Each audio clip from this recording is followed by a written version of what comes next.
আরে এটাই নয়, তিনার জীবনী দেখলে পাওয়া যায় আল্লাহ নবী নূহ নবী দয়া নবী সাহাবা হুজুররা যখন নবী পাকের কাছে আসতো, আল্লাহ নবী সাহাবাদের উপর জুলুম অত্যাচার হয়েছে।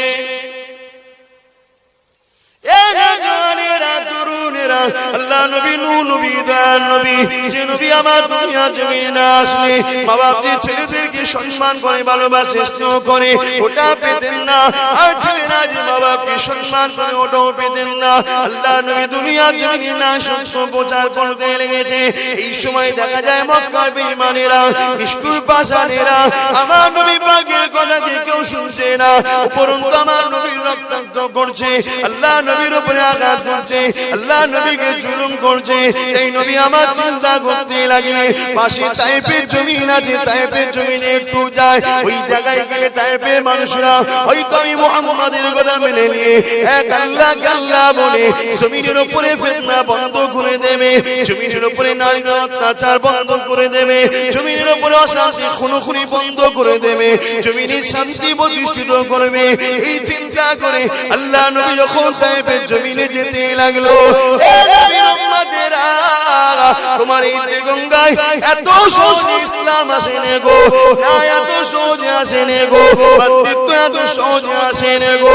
আর সমাজে অনেক লোক বড় বড় কথা বলে বেড়ায়, হয় শিক্ষার অভাব থাকতে পারে, যে আমার নবী সম্বন্ধে ভুল ধারণা থাকতে পারে, কিন্তু আমার নেতা কি করেছে শুনে রেখে দেয়। আল্লাহ নবী যখন তায়েফের জমিনের দিকে ঢুকবে, মক্কা সন্ত্রাস আবু জেহেল উতবা সাইবা তায়েফের নেতাদের করে জানিয়ে দিল, এই তায়েফের লিডাররা ওই যে আব্দুল্লাহ বিন মুহাম্মদ সে তোমাদের তায়েফের জমিনে যেতে লেগেছে, সে কেমন করে বলতে লেগেছে লা ইলাহা ইল্লাল্লাহ আনা মুহাম্মাদুর রাসূলুল্লাহ, সে বলতে লেগেছে মা বাপকে সম্মান দাও, সে বলতে লেগেছে নারীদের হত্যা বন্ধ করো, সে বলতে লেগেছে শিশুদের অধিকার দাও, সে বলতে লেগেছে মানুষ খাটার পরে তার গায়ের ঘাম শুকোবার আগে তার পারিশ্রমটা দিয়ে দাও, সে বলতে লেগেছে মানুষ কখনো মানুষের দাসী হবে না, গরিবের উপর জুলুম করা যাবে না।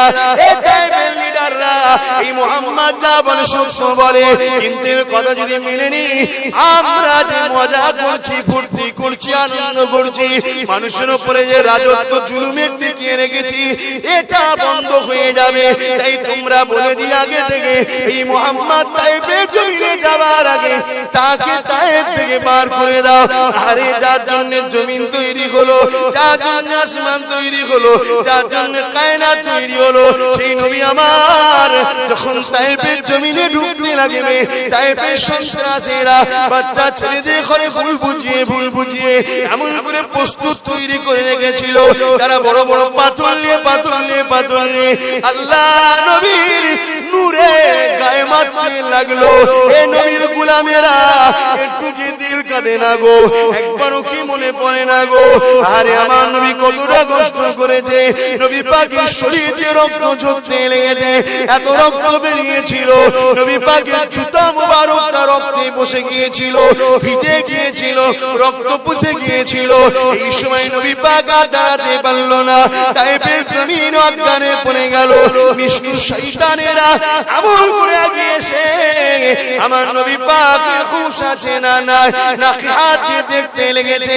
তেমন করে দেখার পরে ওই অবস্থাতে নবীর উপরে আবার লাঠির আঘাত করতে লাগলো। এই যুবকেরা, সেই নবী আমার ইসলাম রেখে গেছে, তোমার আমার কাছে ইসলামের ইবাদতের দায়িত্ব তুমি আমি নেব না, ছেড়ে দেব।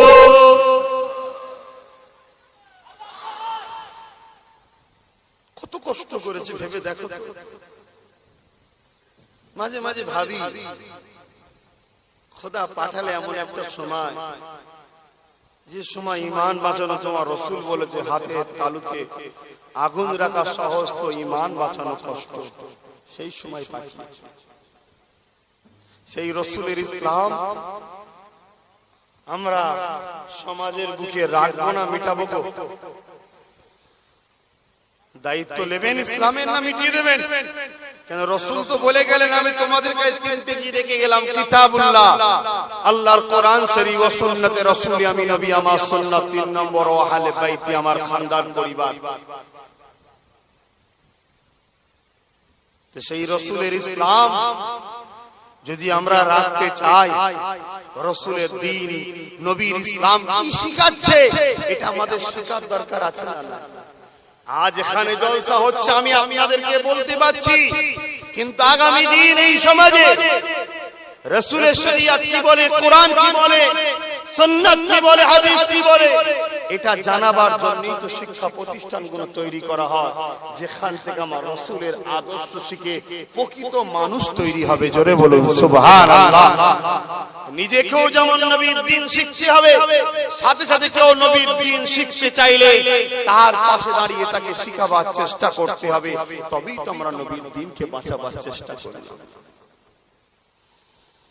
এতটা আমার খাওয়ার পরও হযরত জিবরাইল সাল্লাম যখন আল্লাহ পাককে বলতে লাগলেন, ও রব্বি আল্লাহ, আপনার হাবিবের উপরে এত জুলুম করেছে, আপনি তাও খামোশ চুপ হয়ে আছেন। আমার আল্লাহ পাক বলেছিলেন, এ জিবরাইল, দুনিয়ার জমিনে চলে যা, আমার হাবিব যাতে রাজি, আমি আল্লাহ তাতে রাজি।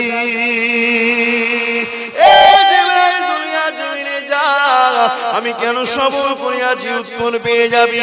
পাহাড় চালো ফারিস্তাকে নিয়ে চলে যা, পাহাড় চালো ফারিস্তাকে নিয়ে গিয়ে আমার হাবিবকে সালাম দিবি, সালাম দিয়ে বলতে লাগবি, আল্লাহ পাক পাঠিয়েছে, আপনি যা বলবেন তাই হবে। আপনি যদি হুকুম করেন তুই পাহাড়কে নিয়ে যে তায়েব বাসীকে চেপে মেরে দেওয়া হবে, না হয় পাহাড় নিয়ে যে তায়েব বাসীর উপরে চাপিয়ে দেওয়া হবে। ইয়া রাসূলুল্লাহ, আল্লাহ আপনি একবার হুকুম করুন। হযরত জিবরাইল সাল্লামের কথা শুনে এ নবীর প্রেমিকেরা, আমার তোমার নেতা কেমন ছিল দেখো, সঙ্গে সঙ্গে আসমানে দিয়ে রক্তাক্ত তুলে বলেছেন, আল্লাহ আল্লাহ এদেরকে মারবেন না, ধ্বংস করে দেবেন না, কারণ এরা আমাকে চেনে না। এরা যদি আমাকে না চেনে, এদের উপরে আযাব গজব দিয়ে আপনি শেষ করে দেন। আমি রাসূলুল্লাহ কাদের কাছে যাব, আল্লাহ পাক এদেরকে maaf করে দেন। একদিন